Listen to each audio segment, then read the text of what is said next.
Bonjour, c'est Sylvie avec vous aujourd'hui. Je vous présente cette séquence.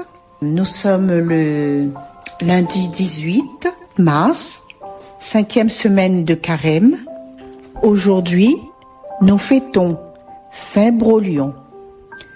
Sans le Christ, combien notre vie est vaine, s'exclamait cet évêque de Saragosse, disciple de Saint Isidore de Séville.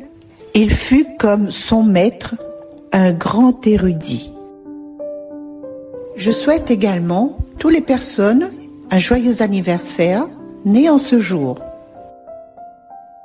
Prière.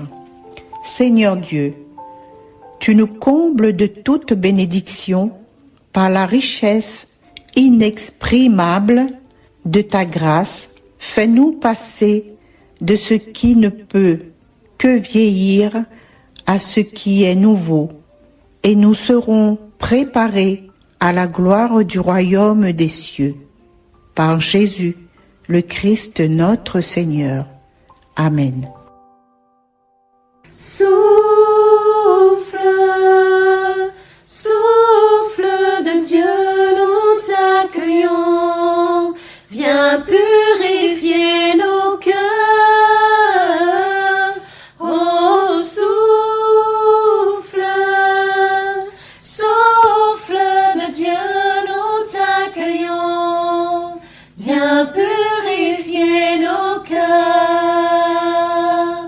Rends-nous souples devant toi,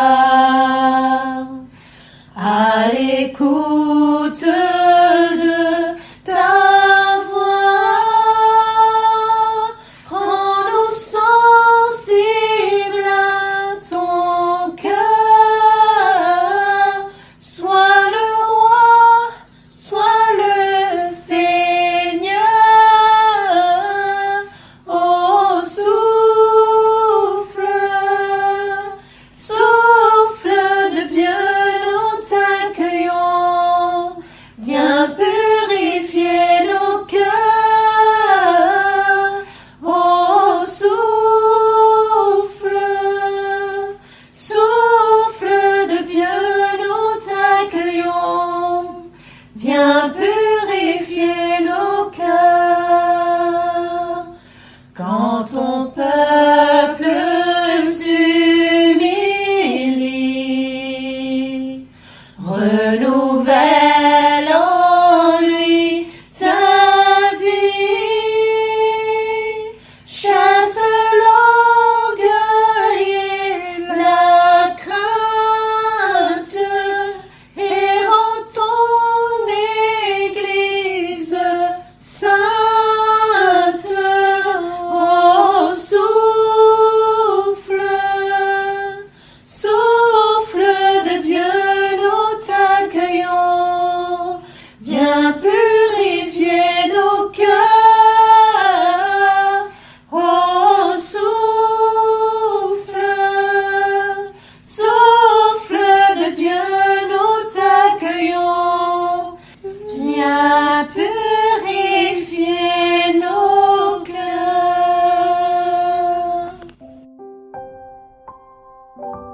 Voici que je vais mourir sans avoir rien fait de tout cela. Daniel 13, 41c, 62. L'étude du livre du prophète Daniel.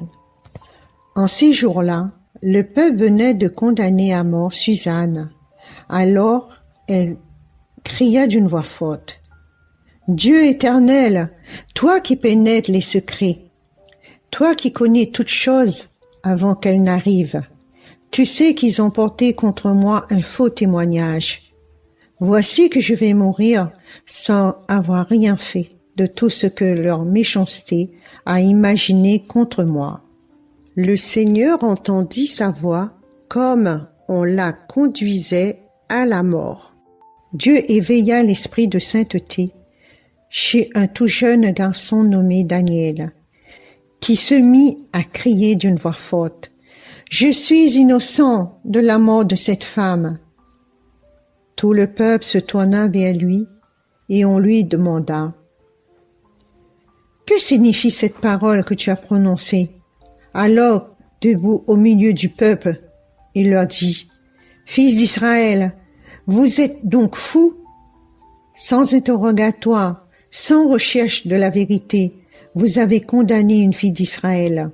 Revenez au tribunal, car ces gens-là ont porté contre elle un faux témoignage. » Tout le peuple revint donc en hâte et le collège des anciens dit à Daniel, « Viens siéger au milieu de nous et donne-nous des explications, car Dieu a déjà fait de toi un ancien. » Et Daniel leur dit, « Séparez-les bien l'un de l'autre, je vais les interroger. » Quand on les eut séparés, Daniel appela le premier et lui dit, « Toi qui as vieilli dans le mal, tu portes maintenant le poids des péchés que tu as commis autrefois en jugeant injustement.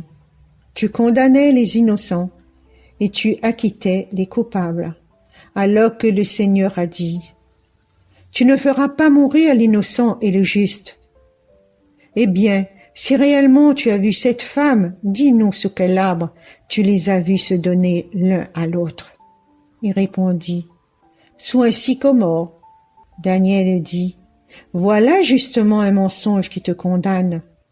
L'ange de Dieu a reçu un ordre de Dieu, et il va te mettre à mort. » Daniel le renvoya, fit amener l'autre, et lui dit, « Tu es la race de Canaan, et non de Juda. La beauté t'a dévoyé, et le désir a perverti ton cœur. C'est ainsi que vous traitiez les filles d'Israël, et par crainte, elles se donnaient à vous. Mais une fille de Juda n'a pu consentir à votre crime. Dis-moi donc sous quel arbre tu les as vus se donner l'un à l'autre. » Il répondit, « Sous un châtaignier. » Daniel lui dit, « Toi aussi, voilà justement un mensonge qui te condamne. L'ange de Dieu attend, l'épée à la main, pour te châtier et vous faire exterminer. » Alors, toute l'assemblée poussa une grande clameur et bénit Dieu qui sauve ceux qui espèrent en lui. Puis, elle se retourna contre les deux anciens que Daniel avait convaincus de faux témoignages par leur propre bouche. Conformément à la loi de Moïse, on leur fit subir la peine que leur méchanceté avait imaginée contre leur prochain. On les mit à mort, et ce jour-là, une vie innocente fut épargnée. Parole du Seigneur. Deux personnes persécutent cette femme innocente. Elle se laisse pas faire. Elle avait deux choix à faire, soit succomber à ces deux hommes, et soit à la mort. Donc elle a tenu tête à ces deux hommes, comme quoi elle n'a pas perdu espoir en priant à Dieu. Elle avait foi, une grande foi en Dieu, et Dieu a entendu les prières de Suzanne. Une seule fois qu'elle a dit ses prières à Dieu, Dieu a entendu ses prières, son vœu, son appel. Et c'est par le jeune Daniel que le Seigneur a parlé, de son innocence, et il l'a prouvé par la suite. Et comme quoi il ne faut jamais se désespérer, et que Dieu est toujours présent pour elle, pour nous. Et dans ce temps de nos vies actuelles, on a beaucoup de mesquinerie, plein de choses mauvaises. Dieu triomphe toujours sur le mal. Sylvie, je te laisse la parole pour la suite. Aujourd'hui, on a fait une lecture brève. Comme la lecture était bien longue, on a pris cette lecture, cette partie de lecture, comme Suzanne, qui a subi l'humiliation dans ce passage. Aujourd'hui, nous les femmes, on a encore de la violence autour de nous. Nous les femmes, nous subissons tous les jours. Eh bien Seigneur, nous te demandons de nous libérer de toutes ces entraves, de toutes ces emprises, que les femmes osent parler. Seigneur, comme Suzanne, aide-nous à garder confiance, à garder espoir, parce que on sait qu'on n'est pas seul, que tu es là, Seigneur. Oui, que tu es là, toujours dans nos vies, et que toi seul peux nous délivrer de tout mal. Sans toi, on n'est rien. Avec toi, on peut tout. On connaît que le bien vaincre le mal. Seigneur, toi qui peux tout, toi qui sais tout, aide-nous à te dire oui, Seigneur, tous les jours de notre vie. Seigneur, prends pitié de nous. Amen.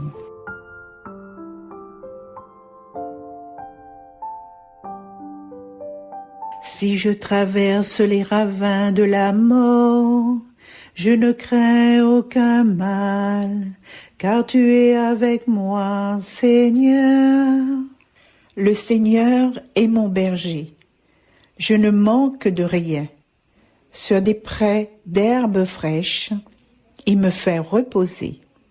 Il me mène vers les eaux tranquilles et me fait revivre. Il me conduit vers le juste chemin pour l'honneur de son nom. Si je traverse les ravins de la mort, je ne crains aucun mal, car tu es avec moi. Ton bâton me guide et me rassure. Tu prépares la table pour moi, devant mes ennemis. Tu répands le parfum sur ma tête. Ma coupe est débordante. Grâce et bonheur m'accompagnent. Tous les jours de ma vie, j'habiterai la maison du Seigneur pour la durée de mes jours. Si je traverse les ravins de la mort, je ne crains aucun mal, car tu es avec moi, Seigneur. Voilà, nous arrivons à la fin de cette séquence. Merci de votre écoute et merci Edwige qui a participé à cette lecture, à cette séquence. Et quant à moi, je vous dis au revoir. À bientôt. Viens à nouveau sur nos chemins, toi le Seigneur qui peut guérir. Dis-nous un mot, tends-nous la main, nos corps blessés vont refleurir. Quand le lépreux tombe à genoux, son cri réveille ta puissance et tu réponds à sa confiance. De Samarie ou de Judée, combien de nous sont retournés pour le même récit des gens debout. Viens à nouveau sur nos chemins, toi le Seigneur.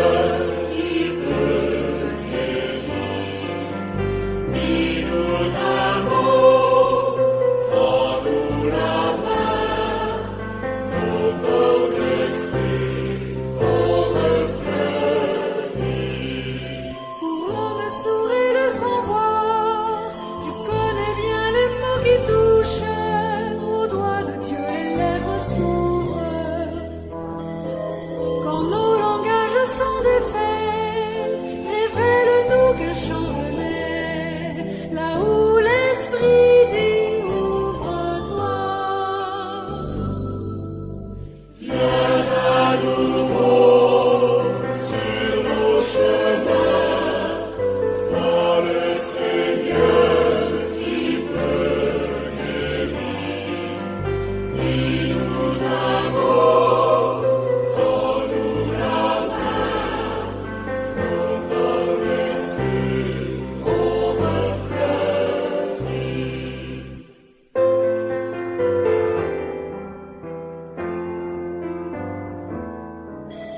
à Jéricho ou Siloé, tu vois l'aveugle et tu l'appelles, lumière sois et c'est lumière. Fils de David, pitié pour moi, car je n'ai pas un peu de foi dans mes